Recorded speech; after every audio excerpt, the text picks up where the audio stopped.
Hello YouTubers, Alaska Prepper here. Ladies and gentlemen, have you wondered why it is that prices continue to go up? That there's shortages on most things that we need to live?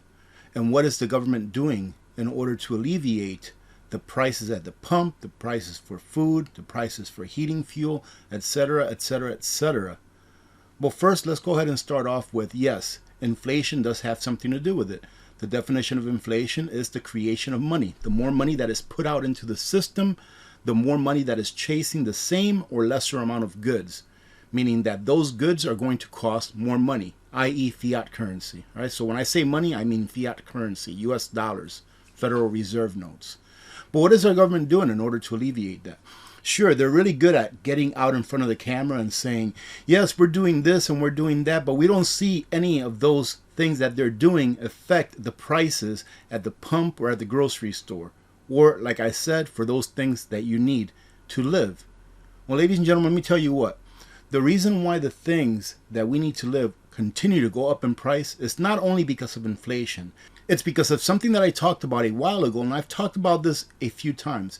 I've often referred this, what's going on now, to the potato Irish famine, or the Irish potato famine, right? Where the government had enough food, or the country had enough food to sustain those people that passed away from starvation, but the government allowed corporations, and they made regulations and concessions for corporations to ship out the goods that were produced there in their country as their people starved. Now, I'm not saying that people here in the United States are starving. There's people are not in the street starving and everything like that. But what they're doing is they are taking our labor and shipping it overseas. And I'm going to show you right now. And for those of you that don't think that because the government is allowing the export of all of these goods, that doesn't increase the prices here, stay till the end because I have something to show you that maybe it will change your mind. I have a perfect example of why it is that when the government takes the supply of the things that we have here in the US that we need and they ship it overseas, that it makes the things here cost a lot more. All right, so the government can right now say, well, we're not going to start exporting beef with beef prices the way they are. But look at this. U.S. beef exports by country year to date. Now, do you think that if the beef that is being exported out of our country stayed here in this country, do you think that the price of beef would be more or less? It's a simple mathematical equation, ladies and gentlemen, and you can decide for yourself. Do you think it would be more or do you think it would cost less? If you have an abundance of something, do you think it would cost more or less? Now check this out. U.S. beef exports up 6% in 2022. And I want to show you where all of our beef is going. I want to show you why it is that the prices of beef continues to go up. The United States has exported 1.5 billion pounds of beef so far in 2022. And that is up 6% from 2021. South Korea was the top destination for U.S. beef exports so far in 2022, followed by Japan and China. And this is why right here, ladies and gentlemen, check this out. South Korea, 347 million pounds of beef. Japan, 332 million. China, 254 million. Canada, 112 million. Mexico, 111 million. Taiwan, 97 million. Hong Kong, 25 million, etc., etc., etc. Now, some may say, well, it's probably because some of these countries have things that we need. And if we don't export that beef to them, then they're not going to export the things to us that we need to import from them. Well, whose fault is that, ladies and gentlemen?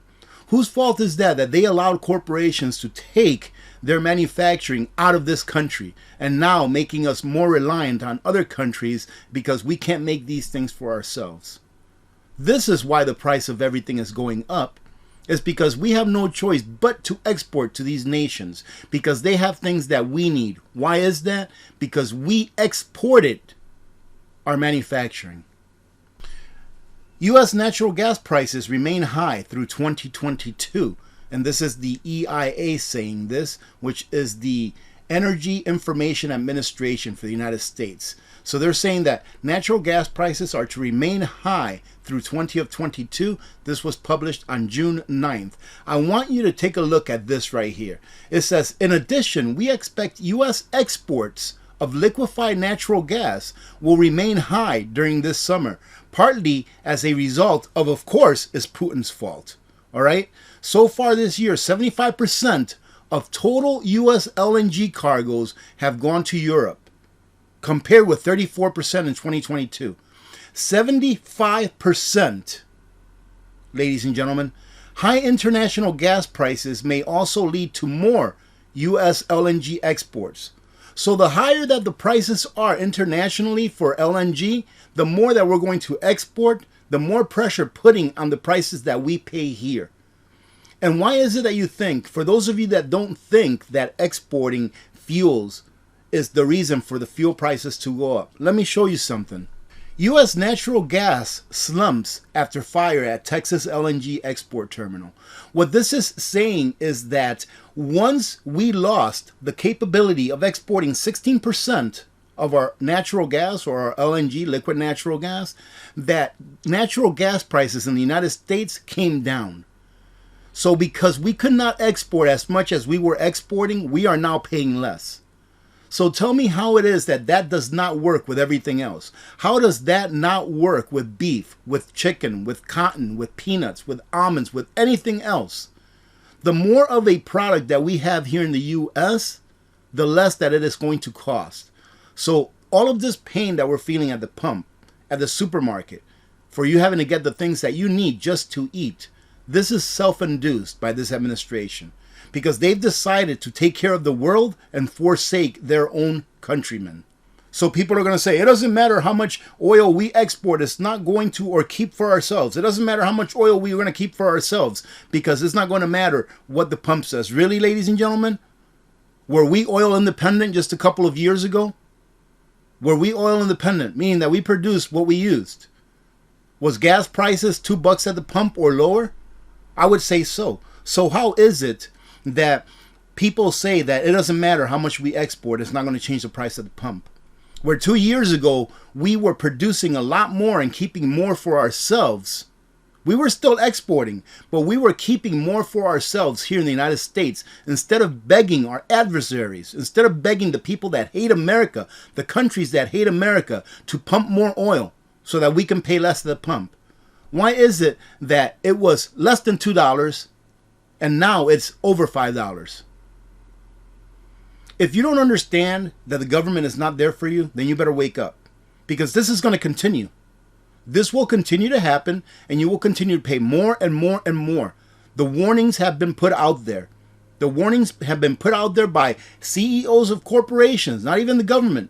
People that actually want to warn the American people, telling them, hey, prices are going to double on what you pay for food between now and the end of August, or between now and September. Doesn't matter if they double between now and the end of September or the end of August, whatever it is.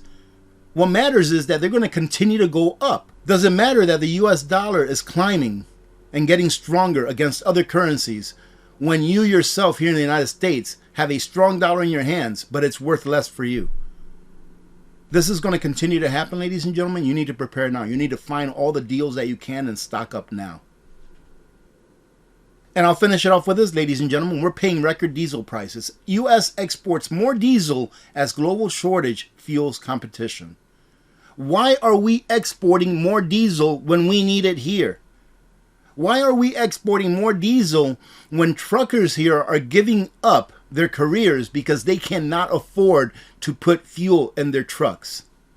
Why are we exporting more diesel and making truckers quit their jobs when we have a trucker shortage, knowing that truckers are the ones that move everything that we touch? Anything that you have in your hands, anything that you consume, a trucker moved it from one place to another. So why are we doing this, ladies and gentlemen? You can ask yourself that question, but my question is this: are you preparing? Why? Because this is going to continue. This will continue. The American people have been forgotten. The American people have been forsaken. We are nothing but cattle to the government. This government is not for the people, and it's not by the people. This government is by power-hungry people who want to control not only you, but to control the world. And they are being controlled themselves by outside forces that we did not elect. So the message is this: Why are you not preparing? Do you think things are going to get better? Man, I'll bring this up again. I brought this before, but I got a comment, I don't know, maybe a year and a half ago now. Someone that told me, you know what, I'm going to catalog this video, a video that I did where I said that things were going to get worse. And this person said, I'm going to catalog this video so that I can come back and show you that things aren't worse, that they're not getting worse. Never heard from that person again. Why? Because things have gotten worse for the average American. If you are a worker, if you earn a wage or a salary, things have gotten worse for you. And that cannot be contended. If you earn a wage or a salary, unless you're a banker or a politician, things have gotten worse for you. It's costing you more of your labor to live. Having said that, ladies and gentlemen, I hope you get something out of this. Listen, I do have another video coming out. I'm not sure if I will be putting it out today on Saturday. Maybe I'll put it out early on Sunday before our live stream. But I came across a prep that every single person should have and should have lots of. And man, I'll tell you what, I got such an awesome deal on it. I want to share that with you. And I'm going to share something with you that I use with that prep in order to improve my security around my house, especially during really bad times. Having said that, I hope that you have a great day and I hope that you have a good weekend. Things are going to get worse, ladies and gentlemen, but there is hope. All right, there is hope because there are many people that are waking up to what's going on and they are starting to understand that they need to be prepared. So prepare. Go out there this weekend and prep the best that you can. If you're of low means, if you are of low income, work on your skills. Learn how to start that fire. Learn how to cook at home, for goodness sakes. Learn how to cook some rice. Go buy yourself some rice. If you're not prepared, go buy yourself some rice and cook it at home. Look at my videos where I show you how to make rice like 1,000 different ways. That way you can make that dollar stretch. Because now is the most important time that I've seen where people need to stretch those dollars so that they can become better prepared for the future. Having said that, I hope you have a great day again. Thank you very much, ladies and gentlemen, for all of your support. If you haven't watched the meat and potatoes video of yesterday's live stream, go ahead and check it out because I have a very nice announcement that's going to hopefully help some people here coming in August. Other than that, have a great day. Remember to be good to each other. When good people do good things happen. Remember to reach one, teach one, and repeat. If we all did this, the world would be a better place, and you know that it will be a better place. Many blessings to all of you and your families. I'm Alaska Prepper. I'm out. Nutrient Survival isn't just survival food. It's special ops grade. Built to the nutritional standards of the U.S. Special Ops and packed with 40 essential nutrients. Formulated to sustain energy, sharpen focus, and keep you and your family thriving during any emergency. Real food, real ingredients. Oh, and a 25-year shelf life. Our meals will kick your taste buds in the mouth and have them coming back for dessert. Yeah, we've got that too. So whether you're digging in or bugging out, you don't just survive an emergency situation, you thrive in it. Nutrient Survival. Feed your freedom.